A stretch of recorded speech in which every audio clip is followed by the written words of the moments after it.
What's up guys, you're watching My Next Best, and in this video I've got this Deebot. If you've got a Deebot or any vacuum cleaner which has LiDAR detection, you would see some issues with this problem. It could happen any moment. This one's been used for a couple of years and we've never had any problems like that, and this is the first time it's happened, and this is exactly why I want to fix it for you guys, for myself and for you guys, so you know how to get this problem addressed. So this is the Deebot N10. You might have any other vacuum cleaner which would pretty much have the same problem and the same solution. So I'm going to do that. I'm going to fix this problem now. I'm going to show you how to sort it out. But first, let's see what happens here. I've turned it on and maybe it's just booting. This is the current state of affairs.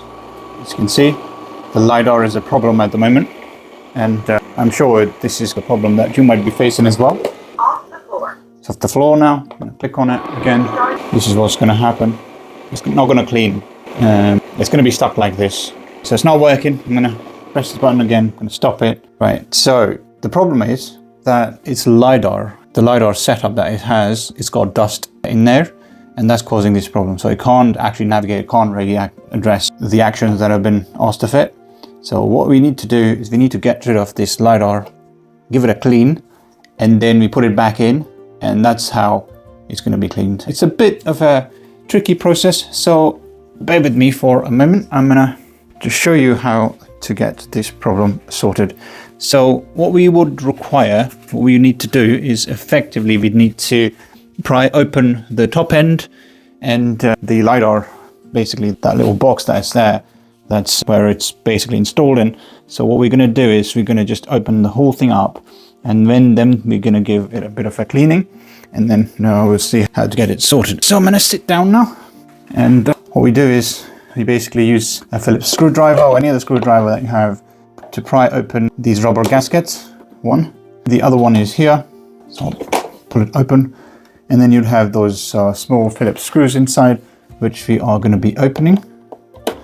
So maybe this is not the correct screwdriver for this. Let me try and grab this one. You need to get these out. There are 4 of these, I think. Oh no, there are 2 of these, and then the other one is basically prying open the other end of the lid. I'll show you how it goes. 1 second. Let's open it up, and just getting this out is a bit hard because this is the first time I'm actually opening myself, and could be a bit tricky for those doing this for the first time as well. So I haven't done this myself before. I've only looked at the guidance, the documentation and stuff that's supplied with this unit. So just to get this screwdriver out. So that's not going to come out. The next thing you need to do is you need to open up this plastic casing. It can be done with your fingers. There you are. And then just run around your fingers around. This is a bit hard, but there you have it. You've got it out, right? So that's the lid. Of course, I needed to turn this thing off. How can I forget? But we've got this bit out, and there are 2 more screws, and I was wrong with that. So let's get the bit of dust cleaned up before we do that. And these are the 2 screws. So I'm going to get these screws out. 1, thankfully magnetic.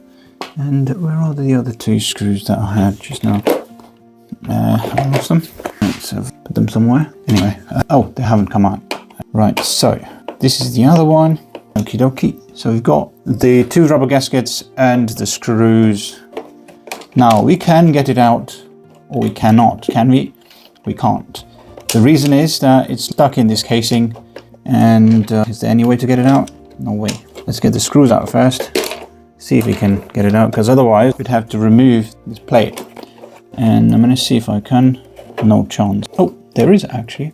That was great. So the booklet I was reading said you do have to remove these, but if you were to remove these, there's a little spring here, and these 4 screws, 4 and 4, 8. So all those 8 screws will be removed, and you need to be careful with the spring because it's a spring-loaded system. It opens and closes using these 2 springs. So I was lucky enough to get it out. So it's a lot easier for me. So what I'm going to do is I'm going to spray a little bit around. That's a bit too much I've done just now. So I'm simply going to just clean it up nice and clean. Just going to make sure that it's nice and dry. No dust should basically reside in there. And just do the cleaning all around The outside is probably not a problem. It's just the main part is basically the inside. And it's not just this part, this is just the outer cover. The main problem is here. This is the bit that needs to be cleaned. So I will just knock it over. It needs to roll, it needs to turn. This is the main unit that effectively ensures that it finds its path. And there is a bit of dirt, I can see. And that is what you need to do. You need to get rid of the dirt. Just clean it, not wipe it clean. Make sure it's nice and clean. So I can see some dirt that's moved. And I've got rid of a spring here for some reason. Where did this belong? Was it here? Oh my days, oh, it's here. This was the spring that I just accidentally got it out. There's a magnet underneath the thing, it just sticks in. So I think oh my gosh, I've got this one out as well. This one here, I think. Was it here? I think it was here. So, right, so let's get these springs out anyway, because they are bothering the cleaning work. So let's get all the 3 springs out. And I'm gonna now start to clean it properly.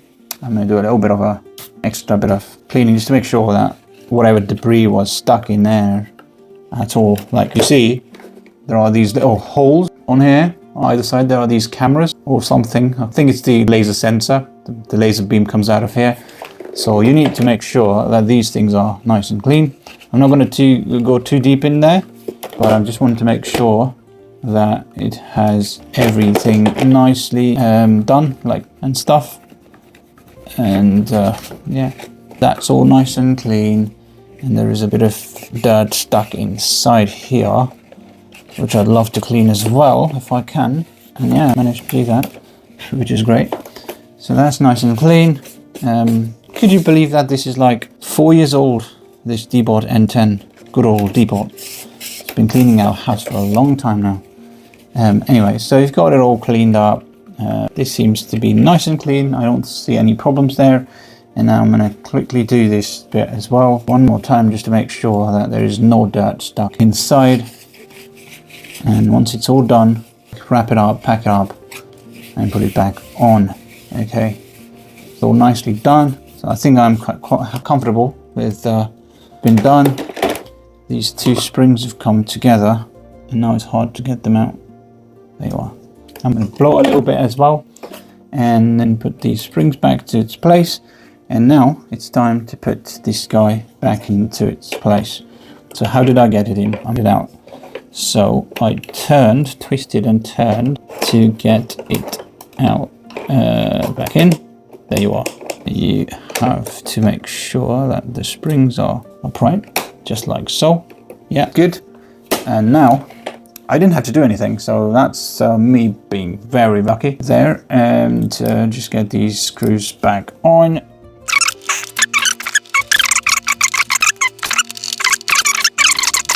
Okay, it's all nice and clean now, and we are ready to turn this thing on. Or should we put the plate back on? Let's not put the plate back on. Maybe let's put the plate back on, just to make sure that got everything in place. We've basically, I'm hoping that we've addressed the problem. And let's put it back on. Yeah, all simple. Your Deebot, right? So now I will turn this thing on, and I won't have any Wi-Fi because it's not in its usual place where the docking station is. And it's now turned on. I'll probably do a bit of a wiping while it's loading. And I'm hoping that it's going to start to work again. Alright, so things are hopefully in place. So let's press the button and see if it works. Once again, fingers crossed. Let's see if it works. Come on, man, move. That's not worked. Maybe it's just planning at the moment. Hopefully things are nice and clean now for LiDAR to do its usual detection. That's not worked. Oh, look, this problem still exists, so it's not actually fixed. So the LiDAR has failed again. I may have to maybe just get the right LiDAR part replaced or cleaned again. I might try and do that again, but this is exactly the problem that you're facing. It's probably the dust that's kind of settled or stuck inside over there. So it's not basically able to move the full movement. If it makes the full movement, the whole cleaner is going to start to move. That's the problem. So I'm going to try this thing again and see if it works. I'll obviously post another video and show you that this is working. If not, I'll let you know what else needs to be done. it started working. Look at that, it started working now. It's suddenly, like, from nowhere, just started to work, and I'm so happy that it is not a failed experiment. It's actually now working. And there you have it, guys. It finally worked, and I'm really happy. I can't tell you how happy I am. Like, try it, and finally worked. So there you have it, guys. Your LiDAR stuff needs to be clean, and it will start to work. Give it a bit of a wiggle, make sure that it's clean. So once it's clean, it's going to work. Thanks for watching, and see you in the next one. Take care. Cheers. Bye. Bye.